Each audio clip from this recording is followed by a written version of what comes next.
तो गाइस मुझे नहीं समझ में आ रहा कि मैं इस चैनल पर जो भी प्रोटेस्ट से रिलेटेड डाल रही हूँ उस सब पर मुझे स्ट्राइक मिल रही है। मैंने 2 शॉर्ट्स डाले, दोनों पे मुझे स्ट्राइक मिली और उसके बाद मैंने नहीं किया ये सब क्योंकि मुझे लगने लगा कि शायद कुछ तो ऐसी चीजें हैं जो आप तक नहीं पहुंचनी चाहिए। लेकिन इसके बाद भी मैंने ये सोचा कि मैं ये कहानी अपने लफ्जों में कहूंगी और सिर्फ तस्वीर से आपको बयां करूंगी ताकि मेरा चैनल बच जाए। फिलहाल चैनल को लाइक, शेयर और सब्सक्राइब कर दीजिए। क्या जंतर मंतर पर चल रहा प्रदर्शन अब खत्म होने वाला है? आखिर ऐसा क्या हुआ कि प्रधानमंत्री नरेंद्र मोदी ने भी इस मुद्दे पर आखिर ट्वीट कर दिया है और अब संसद में भी इस पर चर्चा होने जा रही है। क्या सरकार कोई बड़ा फैसला लेने वाली है? क्या प्रदर्शनकारियों की मांगे मानी जाएंगी या फिर ये आंदोलन और लंबा चल सकता है? आज की इस वीडियो में हम पूरे घटनाक्रम को शुरुआत से लेकर आखिर तक जानेंगे और समझेंगे कि आखिर जंतर मंतर पर प्रदर्शन हो क्यों रहा है और पीएम मोदी के ट्वीट का मतलब क्या निकाला जा रहा है। संसद में चर्चा से क्या उम्मीदें हैं और सबसे बड़ा सवाल, क्या अब इस आंदोलन का अंत करीब है? वीडियो को अंत तक जरूर देखिए क्योंकि आखिरी में हम आपको बताएंगे कि आगे क्या क्या संभावनाएं बन सकती हैं। दोस्तों, पिछले कुछ दिनों से दिल्ली का जंतर मंतर एक बार फिर देश की राजनीति और जन चर्चा का केंद्र बना हुआ है। यहाँ बड़ी संख्या में प्रदर्शनकारी अपनी मांगों को लेकर डटे हुए हैं। जंतर मंतर लंबे समय से लोकतांत्रिक विरोध प्रदर्शनों का प्रमुख स्थान माना जाता है। जब भी किसी मुद्दे पर सरकार तक अपनी आवाज पहुंचानी होती है तो कई संगठन और समूह यहाँ आकर प्रदर्शन करते हैं।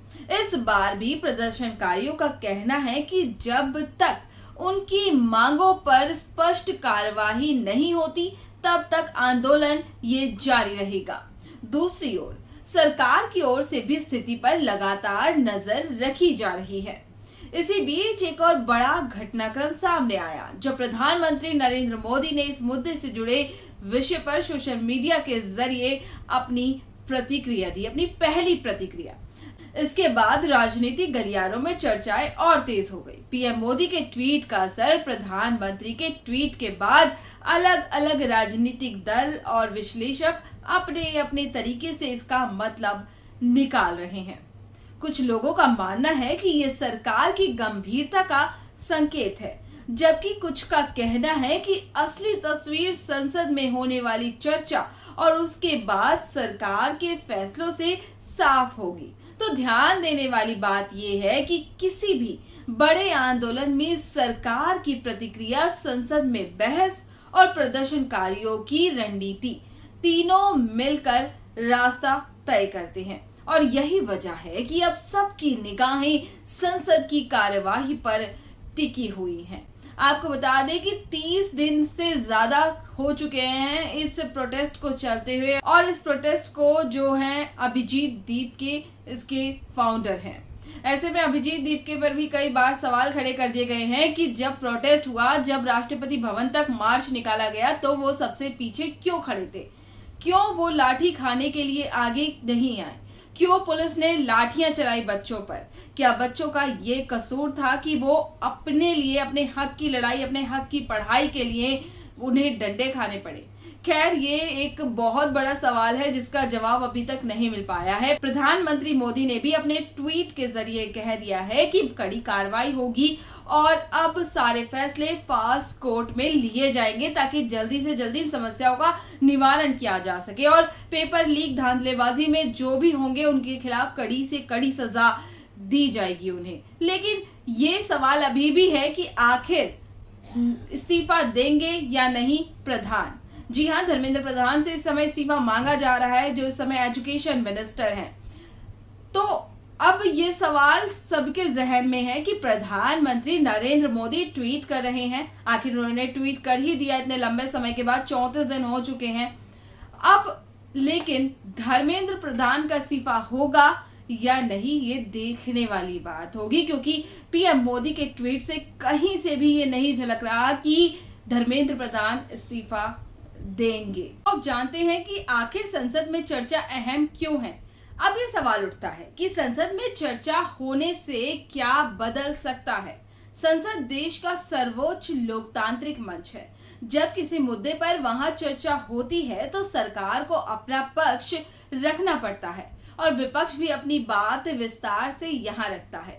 यदि चर्चा के बाद कोई ठोस घोषणा होती है, बातचीत आगे बढ़ती है या किसी मार्ग पर सहमति बनती है तो आंदोलन के समाप्त होने की संभावना बढ़ सकती है। लेकिन अगर प्रदर्शनकारियों को लगता है कि उनकी मांगों पर पर्याप्त कार्यवाही नहीं हुई है तो आंदोलन जारी भी रह सकता है। यानी फिलहाल दोनों संभावनाएं खुली हुई हैं। तो अब सबसे बड़ा सवाल है कि क्या जंतर मंतर का प्रदर्शन खत्म होगा? क्या प्रदर्शन खत्म होने वाला है? इसका सीधा जवाब फिलहाल किसी के भी पास नहीं है।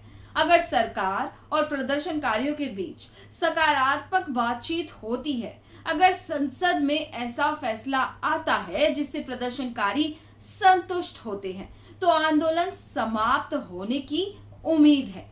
लेकिन अगर दोनों पक्षों के बीच सहमति नहीं बनती तो प्रदर्शन आगे भी जारी रह सकता है।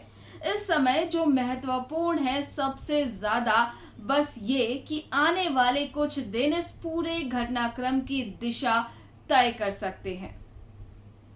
तो दोस्तों फिलहाल तस्वीर यही है कि जंतर मंतर पर चल रहे प्रदर्शन को लेकर देश की नजरें और संसद और सरकार के अगले कदम पर टिकी है। बातचीत से समाधान निकलेगा? क्या प्रदर्शन खत्म होगा या आंदोलन और तेज होगा? इन सवालों के जवाब आने वाले दिनों में सामने आएंगे। पर हमारा एक ही सवाल अभी भी है कि क्या धर्मेंद्र प्रधान इस्तीफा देंगे? दरअसल उनकी खुद की बेटी धर्मेंद्र प्रधान की जो यूएस में पढ़ती है और हमारे देश के क्रांतिकारी बोलूंगी मैं उन्हें, क्रांतिवीरों जो इस समय धरने पर डटे हुए हैं, उनमें से कुछ बच्चों ने जो है उनकी बेटी का इंस्टाग्राम खंगाला और वहां धड़ पोस्ट कर दिए कि अपने पापा को बोलो इस्तीफा देंगे। ऐसे में धर्मेंद्र प्रधान की बेटी ने जो है अपना इंस्टाग्राम अकाउंट रिमूव कर दिया है। तो अब सबसे बड़ा सवाल फिलहाल यही है, क्योंकि जगह जगह पर देश में प्रदर्शन हो रहे हैं। मुंबई हो, रांची हो, एमपी हो, हर जगह छात्र सड़कों पर आ गए हैं। बिहार हो, बिहार से तो कुछ ऐसी वीडियो सामने आ रही हैं जो देश को हंसा रही हैं, क्योंकि बैरिकेड जो लगाए हैं वो उठा के ले जा रहे हैं बच्चे, और बच्चे पुलिस से पूछ रहे हैं टीयर गैस नहीं है क्या, वाटर कैनन नहीं है क्या? सीरियसली अब जो है हमारे देश का युवा बिल्कुल तैयार है पुलिस के साथ नजरें मिलाने के लिए। तो आपकी क्या राय है? क्या सरकार और प्रदर्शनकारियों के बीच जल्द कोई समाधान निकल जाएगा? अपनी राय हमें कमेंट बॉक्स में जरूर बताइए। अगर आपको ये वीडियो पसंद आया हो तो लाइक करो, चैनल को सब्सक्राइब करो और बेल आइकन जरूर दबाएं।